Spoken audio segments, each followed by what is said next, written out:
Hi there, welcome to the archives. So, in this episode, I'm going to return to Goddess, 50 goddesses, spirits, saints, and other female figures who have shaped belief.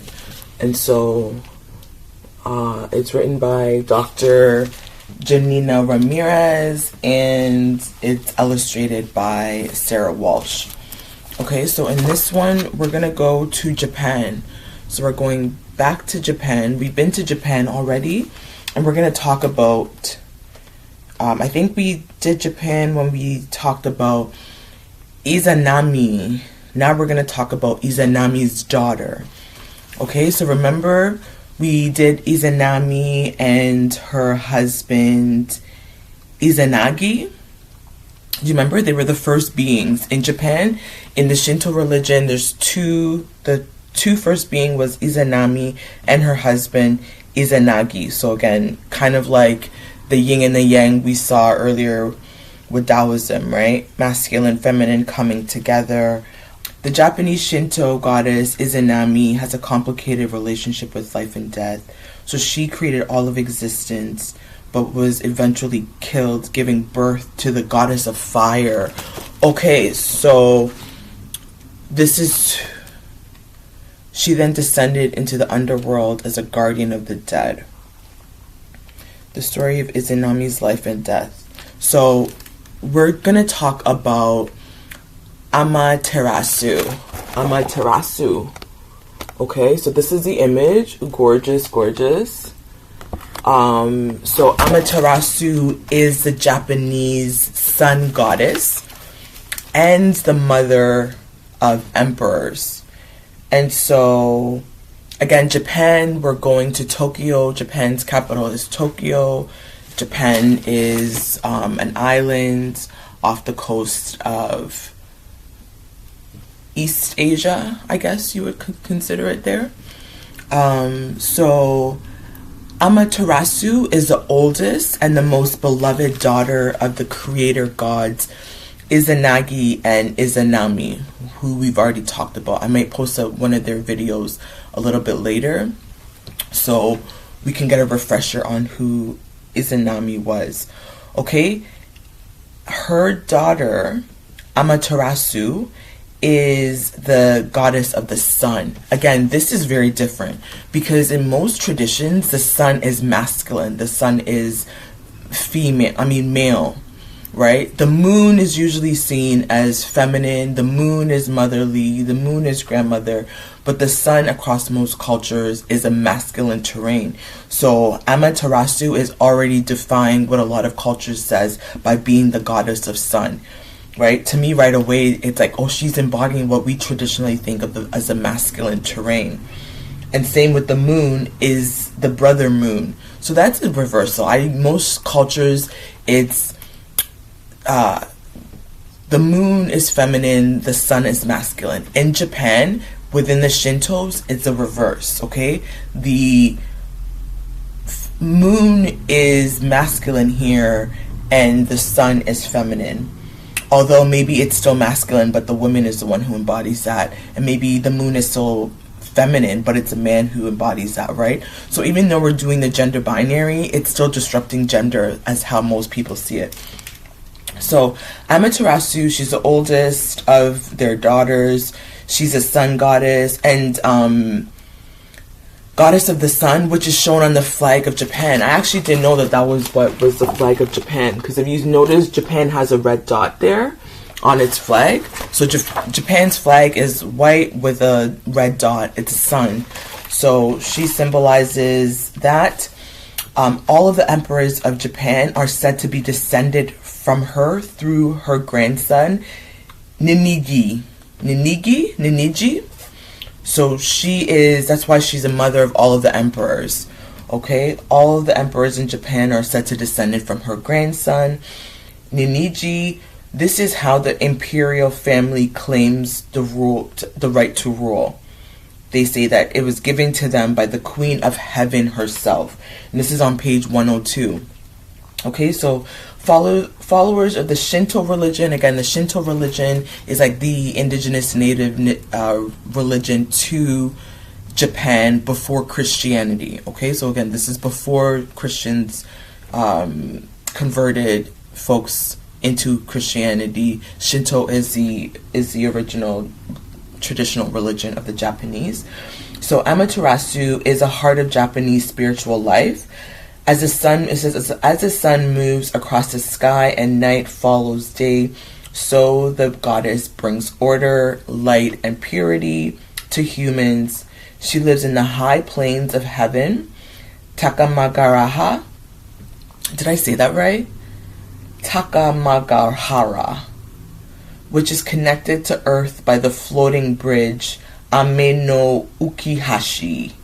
Ame-no-ukihashi, which is a floating bridge that connects earth to the heavenly plane. So in one ancient story, Amaterasu's father, remember Izanagi, he was bathing in the river, he closed his eye, and he cleaned his left eye, and out came a sun goddess who was born. Okay, so it's her origin story is she came out of her father's eye, right? In Christianity, we say Eve came out of Adam's rib. Here, she came out of her father's eye. And so when he was rubbing his right eye, Tsukuyomi,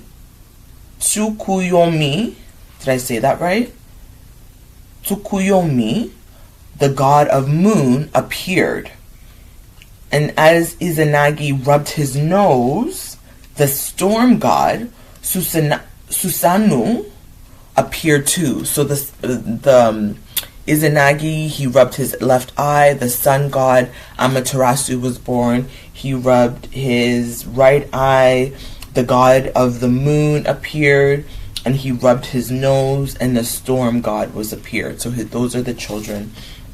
Amaterasu constantly fought with her new brother, Susanoo, who again, remember, Susanoo is a god, storm god.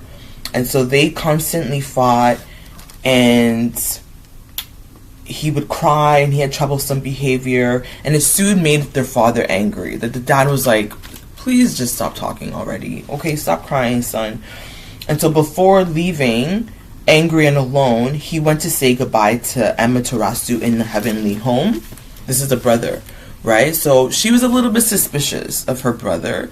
So she dressed as a man in men's armor to meet him at the gates of heaven. So again, her younger brother, the storm god, Susanoo, says he wants to go say bye to her sister. She's like, the vibes are off. Let me just put armor on. I'm going to dress like a man. So if I have to go to battle with my brother, I'm ready to go to battle with my brother. So she, wanting to prove himself, her brother, Susanoo, suggests that they take part in a trial to see who's more honorable. So they each had to find an object. They had to chew the object and then spit the object out. Okay, and see what comes up. So she takes her brother's sword, she breaks his sword, she puts it in her mouth, she starts chewing it, she spits out, and 3 goddesses come out fully formed, okay? So that's what she was able to do. She took her brother's sword, she chewed it, she spat out 3 goddesses. Well, her brother grabbed her necklace from her neck, chewed it, and then he spits out. A group of gods appear.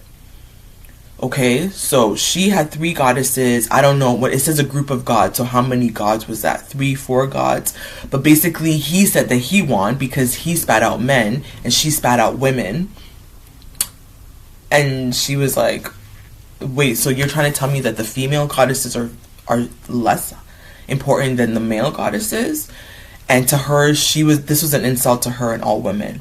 Okay, full of victory, he starts going around on a rampage. It says on page 103 that he's like storming through her kingdom. Like it says, like a toddler having a tantrum. Tale as old as time, right? They don't like something now. He's tearing stuff around. He's going into her room, taking her pillow, throwing her books around, trashing her room, ripping up her journal. This is what men do. They've been doing it from time immemorial. So he just ruins her whole place. He ruins her rice fields. He destroys her throne. right? Like a little baby. The final straw came when he killed a horse. This was Amaterasu's sacred animal. Again, remember the horse is another one that came up. This is a year of the fire horse. So she's like, enough. Enough is enough. You thought you won because you spat out men and I spat out women. First strike.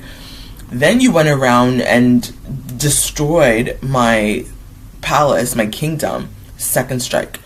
Now you want to kill my sacred horse? Strike 3.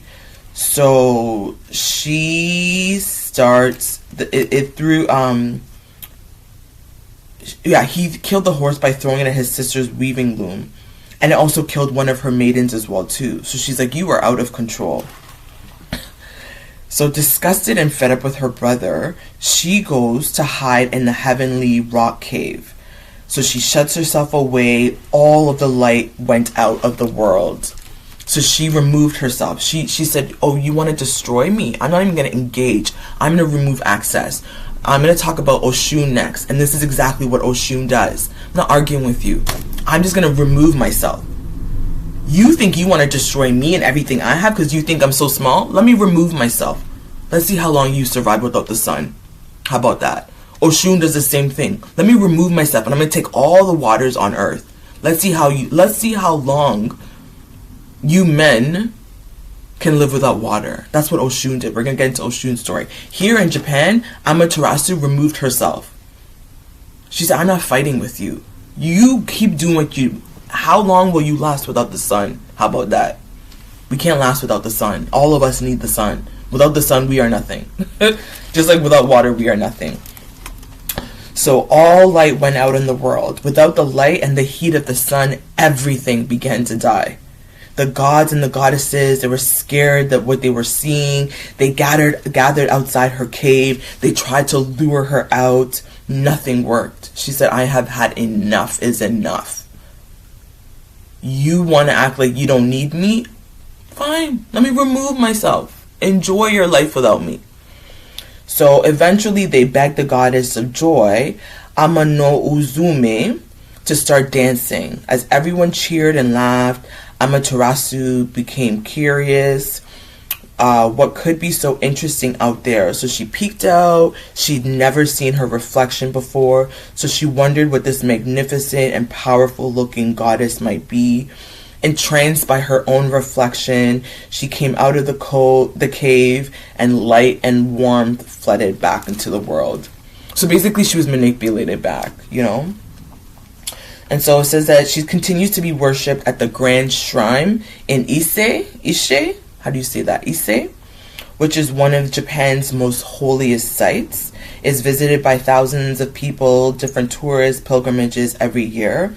This goddess is connected to 3 sacred objects that are still thought to be very powerful for the Japanese imperial family. So, like their crown jewels, they are 8-span mirror, which lured her from her cave, the grand jewel of the goddess, and the grass-cutting sword. I don't know what that means. Why the grass-cutting sword? Because she ate the sword? And why the grand jewel of the god? What is the grand jewel of the goddess? I don't know. I have questions. I want to go to Japan one day. But then I saw that Japan recently didn't side with the transatlantic slave as... So I'm not sure. Japan also has colonized a lot of other Asian countries. So Japan can be problematic in its own sense. But I'm really interested in learning more about Japanese, just from the different poets we've learned. Remember, the first prose book of poetry comes from Japan. And so her story inspires people because it challenges traditional rules in society, right? Without her, the world is in darkness. So the way she can give or take away light and shows that women and girls have the potential to shine. So this is Amaterasu, the Japanese sun goddess and the mother of emperors. Okay? So this is Japan. I'll be back next to return to Conjuring America, and now we're going to start talking about Oshun, and Oshun's is very similar, right? And I was asking somebody this week, can you think of, what are the Bible stories in the Bible where men treat women badly, women remove themselves, non-violent, I'm not even going to fight with you, I'm going to walk away. And then everything collapses because you can't have balance. Without the sun, you can't have balance, right? And I asked somebody this week, what are the Bible verses? What are the Bible stories where the Bible, Christianity tells people that without women, there is no balance? I couldn't think of one Bible story. So if you can think of a Bible story, please let me know where it's similar like this, where the feminine, the female, removes herself because the men are treating her badly, and they realize we need her for balance, right? So Japan, she did the same. She removed herself. They had no sun. You can't live without the sun. And Oshun's story, which we're going to get into, Oshun removed herself. And she said, fine, I'm taking all the women with me. I'm taking all the water with me. And then the men, it was chaos because you need balance, right? As much as we talk and there's gender wars, for balance, you need both for balance. I don't care what anybody says anywhere in the world, right? The yin and the yang, you need that duality. You need that polarity. So I'm going to end it here until next time in solidarity.